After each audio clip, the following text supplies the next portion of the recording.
하나님께서 우리에게 주신 말씀은 출애굽기 14장 15절에서 31절까지 말씀입니다. 여호와께서 모세에게 이르시되 너는 어찌하여 내게 부르짖느냐. 이스라엘 자손에게 명령하여 앞으로 나아가게 하고 지팡이를 들고 손을 바다 위로 내밀어 그것이 갈라지게 하라. 이스라엘 자손이 바다 가운데서 마른 땅으로 행하리라. 내가 애굽 사람들의 마음을 완악하게 할 것인즉 그들이 그 뒤를 따라 들어갈 것이라. 내가 바로와 그의 모든 군대와 그의 병거와 마병으로 말미암아 영광을 얻으리니 내가 바로와 그의 병거와 마병으로 말미암아 영광을 얻을 때에야 애굽 사람들이 나를 여호와인 줄 알리라 하시더니 이스라엘 진 앞에 가던 하나님의 사자가 그들의 뒤로 옮겨가매 구름 기둥도 앞에서 그 뒤로 옮겨 애굽 진과 이스라엘 진 사이에 이르러 서니 저쪽에는 구름과 흑암이 있고 이쪽에는 밤이 밝음으로 밤새도록 저쪽이 이쪽에 가까이 못하였더라. 모세가 바다 위로 손을 내밀매 여호와께서 큰 동풍이 밤새도록 바닷물을 물러가게 하시니 물이 갈라져 바다가 마른 땅이 된지라. 이스라엘 자손이 바다 가운데를 육지로 걸어가고 물은 그들의 좌우에 벽이 되니 애굽 사람들과 바로의 말들 병거들과 그 마병들이 다 그들의 뒤를 추격하여 바다 가운데로 들어오는지라. 새벽에 여호와께서 불과 구름 기둥 가운데서 애굽 군대를 보시고 애굽 군대를 어지럽게 하시며 그들의 병거 바퀴를 벗겨서 달리기가 어렵게 하시니 애굽 사람들이 이르되 이스라엘 앞에서 우리가 도망하자. 여호와가 그들을 위하여 싸워 애굽 사람들을 치는도다. 여호와께서 모세에게 이르시되 내 손을 바다 위로 내밀어 물이 애굽 사람들과 그들의 병거들과 마병들 위에 다시 흐르게 하라 하시니 모세가 곧 손을 바다 위로 내밀매 새벽이 되어 바다의 힘이 회복된지라. 애굽 사람들이 물을 거슬러 도망하나 여호와께서 애굽 사람들을 바다 가운데 엎으시니 물이 다시 흘러 병거들과 기병들을 덮되 그들의 뒤를 따라 바다에 들어간 바로의 군대를 다 덮으니 하나도 남지 아니하였더라. 그러나 이스라엘 자손은 바다 가운데를 육지로 행하였고 물이 좌우에 벽이 되었더라. 그날에 여호와께서 이같이 이스라엘을 애굽 사람의 손에서 구원하심에 이스라엘이 바닷가에서 애굽 사람들이 죽어 있는 것을 보았더라. 이스라엘이 여호와께서 애굽 사람들에게 행하신 그 큰 능력을 보았으므로 백성이 여호와를 경외하며 여호와와 그의 종 모세를 믿었더라. 아멘. 하나님께서 9가지 재앙을 내리셨어도 바로의 마음이 완악하여서 이스라엘을 광야 가운데로 보내지 않았던 그가 이제는 10번째 재앙을 맞고서는 이스라엘을 애굽 땅 가운데서 광야로 내보내 주었습니다. 이렇게 힘들게 애굽 땅 가운데서 나오게 된 이스라엘 자손들이 바닷가에 장막을 치고 기다리고 있을 때에 바로가 이 사실을 알고서는 애굽의 군대를 이끌고 이스라엘 자손들을 쫓아오게 되었습니다. 이스라엘 자손들은 이제 아픈 바다이고 뒤에서는 애굽의 병사들이 오고 있으니 그 앞뒤가 막힌 상황에서 이스라엘 자손들은 두려워하며 여호와께 부르짖었고 또 모세에게 불평하며 말하기를 애굽에 매장지가 없어서 이 광야에서 죽게 하느냐. 애굽 사람을 섬기는 것이 광야에서 죽는 것보다 낫겠노라 라고 하면서 모세를 원망하였습니다. 그때 여호와 하나님께서 모세에게 말씀하시기를 이스라엘 자손에게 명령하여 앞으로 나아가게 하고 지팡이를 들고 손을 바다 위로 내밀어 그것이 갈라지게 하라. 이스라엘 자손이 바다 가운데서 마른 땅으로 행하리라 라고 이렇게 말씀을 하셨습니다. 그래서 모세가 바다 위로 손을 내밀자 여호와 하나님께서 큰 동풍이 밤새도록 바닷물을 물러가게 하셔서 이제 물이 갈라져 바다가 마른 땅이 되었습니다. 우리들은 영화에서 봐서 그런지 모세가 손을 내밀었을 때에 곧바로 바다가 갈라졌다라고 생각을 하고 있지만 사실 오늘 말씀을 보면 한 번에 바다가 갈라진 것이 아니라 큰 동풍이 밤새도록 그렇게 바닷물을 물러가게 하였다라고 기록되어 있습니다. 그렇게 바다가 갈라져서 마른 땅이 되자 이스라엘 자손들은 그곳을 걸어갔고, 그들을 쫓던 애굽의 병사들도 이스라엘 자손들을 쫓아 그 바다 가운데로 들어가게 되었습니다. 하나님께서는 새벽에 애굽의 병거 바퀴를 벗기셔서 달리기를 어렵게 하시니 그 바다 가운데 있는 애굽 사람들이 여호와가 그들을 위하여 싸워 애굽 사람들을 치는도다라고 하면서 바다 가운데서 다시 나가 도망가고자 했습니다.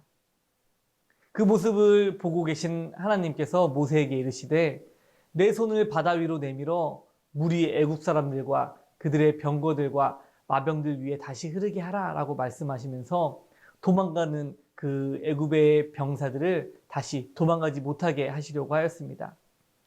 하나님께서 이제 갈라져서 좌우에 벽이 된 바닷물을 원래대로 되돌려 놓으시려고 말씀을 하셨습니다. 애굽 사람들 위에 다시 물을 흐르게 하라라고 하시는 것은 애굽 사람들은 이제 바다 한가운데서 몰살된다는 그러한 이야기입니다. 하나님의 명령에는 축복하도록 하는 명령이 있는가 하면 오늘 말씀처럼 누군가를 죽여야 하는 명령도 있습니다. 그러니 한편으로 생각해 보면 어떻게 하나님께서 죽이라고 하는 명령을 주실까 하는 생각이 들기도 합니다. 죽이는 것은 나쁘다라고 생각이 드는데 우리는 이것을 도덕이나 윤리라고 이야기를 합니다. 이 도덕과 윤리들은 사람들에게서 나온 가치관이기에 사람들에게 서로 좋게 하는 것이지만, 하나님을 믿는 우리들은 잘 생각해 보아야 할 것이 어떠한 일을 결정할 때에는 그 기준이 사람에게서가 아니라 하나님에게서 나오는 그러한 결정을 해야만 합니다. 이러한 명령을 받은 모세가 그렇게 손을 뻗쳤습니다. 애굽 병사들을 이제 이길 수 있다라는 생각에서 신나서 했는지 아니면 사람들이 죽어야 한다는 그 마음에 괴로워서 했는지 우리는 알 수 없지만 모세는 그저 하나님의 말씀대로 그 명령대로 손을 뻗쳤습니다. 순종이라는 것이 이렇습니다. 내 마음과는 상관이 없습니다. 그저 하나님의 명령대로 하는 것이 순종입니다. 그렇게 모세가 하나님의 말씀에 순종하고 나서 이제 새벽이 되자 바다의 힘이 회복이 되었습니다. 시간이 얼마나 되었는지 알 수는 없지만 처음에 밤새도록 동풍이 불어서 바다를 갈랐듯이 똑같이 새벽을 맞이하며 다시 바다가 그 물이 흐르게 되었습니다. 애굽 사람들은 이제 물 가운데 있는 것이 아니라 물을 거슬러 하나님 앞에서 도망가려고 하였지만 물이 병거들과 기병들을 덮어서 그 애굽 병사들은 하나도 남지 않게 되었습니다. 그러나 똑같이 그 바다 한가운데에 있던 이스라엘 자손들은 아직도 물이 좌우에 벽이 되어서 바다 가운데를 육지처럼 걸어갔습니다. 그 이스라엘 백성들은 바닷가에서 애굽 사람들이 죽어 있는 것을 보았습니다. 이스라엘에서 보면 아주 기가 막힌 장면입니다. 애굽에서 특별히 뽑은 병거만 600대이고 마병들까지 하면 많은 사람들이 있었는데 이 바다에서 죽었는데 이것이 바로 이스라엘에게는 구원이 된 것입니다. 그렇게 31절 말씀을 보면 이스라엘이 그 큰 능력을 보았으므로 백성이 여호와를 경외하며 여호와와 그의 종 모세를 믿었다라고 말씀하며 오늘 말씀을 마치게 됩니다. 이스라엘은 그 큰 능력을 보았으므로 하나님과 모세를 믿었습니다. 모세가 손을 들면 물이 갈라지기도 하였고 또 손을 내밀면 물이 다시 흐르기도 하였습니다. 그 놀라운 광경 속에서 이스라엘이 본 것은 그 하나님의 말씀에 따라 모세가 내밀었던 그 손입니다. 이 엄청난 상황 속에서 모세를 놀랍게 보면서 그를 믿은 것이 이해가 됩니다. 그런데 이스라엘 자손들은 그 전에 무엇이라고 말했습니까? 그들이 앞에는 홍해가 있고 뒤에는 애굽 군대밖에 보이지 않았을 때에 그 상황에 놓여 있으면서 홍해와 애굽의 병사들을 보았을 때는 이스라엘 자손들이 애굽에 매장지가 없어서 여기에서 죽게 하냐라고 말을 했었습니다. 그들이 이것을 볼 때에는 죽게 하냐라고 불평을 하다가도 또 다른 것을 볼 때에는 여호와와 모세를 믿었다라고 그렇게 기록되어 있습니다. 보는 데에서 믿음이 오는 것입니까? 그러면 우리는 어떤 일들을 볼 때에 믿음이 오겠습니까? 보는 것에 따라서 믿음이 생겼다, 안 생겼다 하는 모습이 바로 이스라엘의 역사의 내용들입니다. 보는 것과 믿음은 어떠한 관계가 있습니까? 그러한 상황에서 지금 우리들은 어떠한 모습으로 믿음을 가지고 살아가고 있습니까? 믿음은 보는 것에 따라 생기는 것이 아니라 보는 것을 넘어서는 것이 바로 믿음입니다. 보는 것과 관계없이 살아가는 것이 믿음입니다. 특별히 히브리서 11장 말씀을 보면 노아는 아직 보이지 않는 일에 경고하심을 받아 경외함으로 방주를 준비하여 그 집을 구원하였다라고 말씀합니다.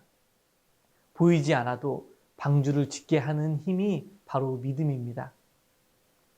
눈에 보이는 일들로 인해서 힘든 일에는 불평하고 좋은 일에 감사하는 것이 믿음이라면 하나님을 믿지 않는 모든 자들도 사실은 이렇게 살고 있습니다. 우리도 육신을 가진 사람이라 보는 것을 무시하면서 살아갈 수는 없지만 믿음을 가진 우리들이 어떻게 살아가고 있는지 우리 스스로를 살펴볼 수 있어야만 합니다. 삶의 갈림길에서 우리는 어떠한 길을 가고 있습니까? 우리는 출발점을 바로 하나님으로 삼고서 바른 판단을 할 수 있어야만 합니다. 믿지 않는 자들이 보기에는 소망이 없어 보이는 그 길일지 몰라도 우리는 그것으로 보이는 것을 무색하게 하는 믿음으로 살아가며 항상 하나님 안에서 승리하는 삶을 살아가는 우리들이 되기를 간절히 소망합니다.